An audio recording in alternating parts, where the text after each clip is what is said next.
Halo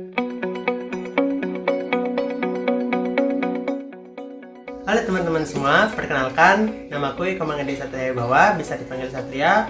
Aku dari program studi Kimia, Fakultas Matematika dan Ilmu Pengetahuan Alam, Universitas Udayana.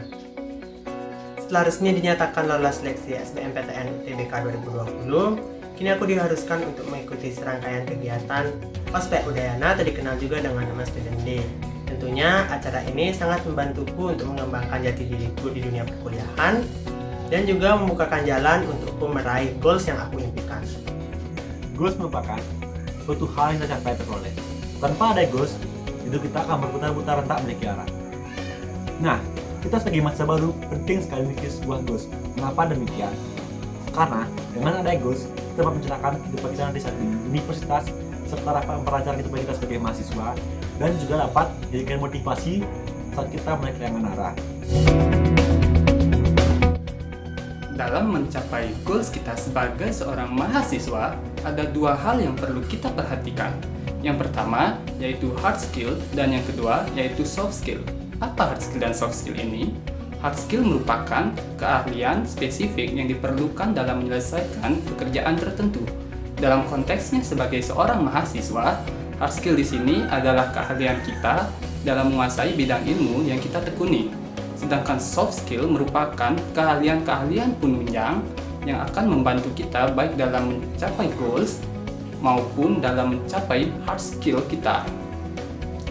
Walaupun bersifat seperti bakat, tetapi soft skill bisa dikembangkan. Begitu pula dengan hard skill. Lantas, bagaimana cara mengembangkannya? Hal-hal yang perlu kita lakukan untuk meningkatkan hard skill dan soft skill dalam perkuliahan yaitu pertama dalam hard skill. Dalam hard skill kita perlu mempraktikkannya secara teratur. Dengan mempraktikkan secara teratur, maka mungkin pengetahuan kita akan bertambah dari waktu ke waktu. Yang kedua, meminta saran dan kritik kepada orang lain. Dengan meminta saran dan kritik kepada orang lain yang lebih tahu daripada kita, maka mungkin kemampuan kita akan bertambah. Yang kedua, dalam soft skill. Dalam soft skill, kita perlu integrasi dalam perkuliahan. Hal tersebut dapat berguna dalam meningkatkan soft skill dengan cara terintegrasi dalam pembelajaran di kelas. Yang kedua, mengikuti optimalisasi kegiatan mahasiswa, baik itu dalam ekstrakurikuler maupun intrakurikuler.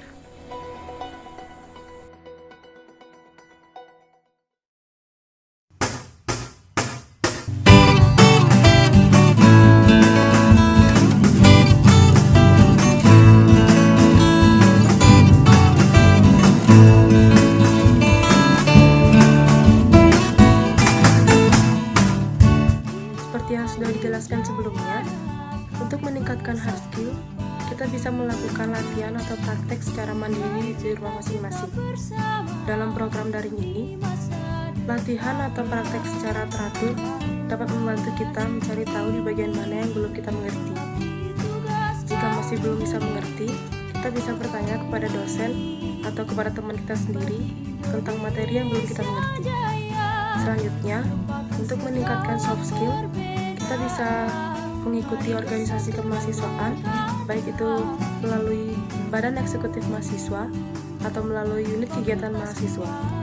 Dengan mengikuti organisasi kemahasiswaan, kita bisa melatih public speaking kita. Kita lebih bisa berani berbicara di depan umum. Selain itu, kita bisa memanage waktu, membagi waktu antara kuliah dan organisasi. Serta yang paling penting, kita bisa belajar lebih bertanggung jawab atas hal yang serius di organisasi. Dari penjelasan sebelumnya dapat disimpulkan bahwa soft skill dan hard skill sangatlah penting bagi kehidupan. Sebagai mahasiswa, kampus merupakan salah satu tempat untuk dapat melatih soft skill dan hard skill kita melalui pembelajaran di kelas dan juga organisasi yang ada di kampus. Namun, untuk mengembangkan soft skill dan hard skill tidak hanya di kampus, tapi di tempat kita tinggal, lingkungan sekitar, dan dimanapun kalian berada. Saya akan mengambil kata-kata Mahatma Gandhi. Hiduplah seolah-olah engkau akan mati besok, dan belajarlah seolah-olah kau akan hidup selamanya. Akhir kata, saya ucapkan terima kasih, dan jangan lupa salam kita, MIPA Jaya. Mari bersatu dan berkarya, hanya untuk Fakultas MIPA.